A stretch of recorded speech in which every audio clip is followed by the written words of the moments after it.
सुनो, माँ का फोन आया था। कह रही थी पापा की तबीयत ठीक नहीं रहती। वैसे भी हम दोनों बहनों को भाई तो है नहीं, हमें ही मम्मी पापा को संभालना है और ये हमारी जिम्मेदारी भी है। तभी मीना का पति बोला, मीना, तुम अपनी छोटी बहन रीना से कह दो, वो संभाल लेगी। अगर मैंने अपने घर में तुम्हारे मम्मी पापा को रखा तो मेरे माँ पापा कहेंगे कि घर जवाई बन गया और मैं तुम्हारे माँ बाप की जिम्मेदारी नहीं उठा सकता। दुनिया कहेगी कि अपने माँ बाप को छोड़ सास ससुर को घर में रखा हुआ है। कार्तिक गुस्से में बोला, मीना बड़ी बेटी होने के नाते मम्मी पापा की सेवा करना चाहती थी, पर कार्तिक के हाँ कहे बगैर अपने माँ बाप को घर लेकर नहीं आ सकती थी।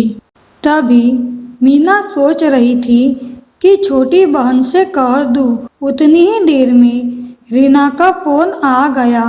दीदी, पापा की बिगड़ती तबीयत को देख अनिरुद्ध कह रहे हैं कि हमें उन्हें अपने साथ रख लेना चाहिए। अगर आपकी अनुमति हो तो मैं मम्मी पापा को अपने साथ रख लूं। मीना क्या ही बोलती।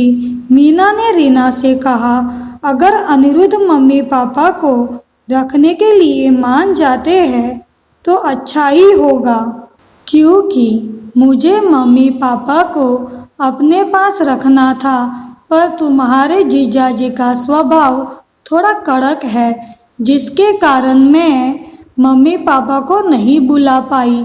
रीना के पति अनिरुद्ध ने पिताजी की खूब सेवा की, पर उनकी बीमारी 5 साल तक चली। उसने अच्छे से अच्छा इलाज कराया, लेकिन वह बच नहीं पाए। पिताजी के अंतिम संस्कार के बाद माँ ने दोनों बेटियां और दामाद जी के सामने कहा, हमारा जो घर है वह मैं अनिरुद्ध के नाम पर कर रही हूँ, क्योंकि उन्होंने मेरे पति की 5 सालों तक सेवा की।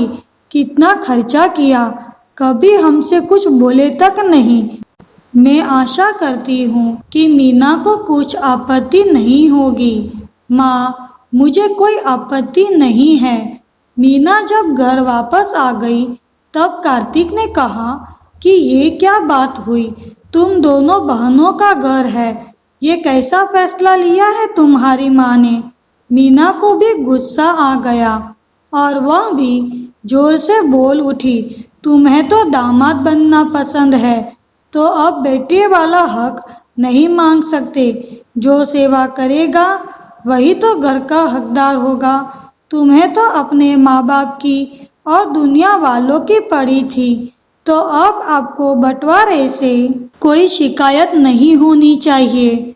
मीना की बातें सही थी, इसीलिए कार्तिक ने चुप रहना ही सही समझा और मीना भी अपनी माँ के फैसलों के साथ थी, जिस वजह से उसने कभी घर में इस बारे में चर्चा नहीं की।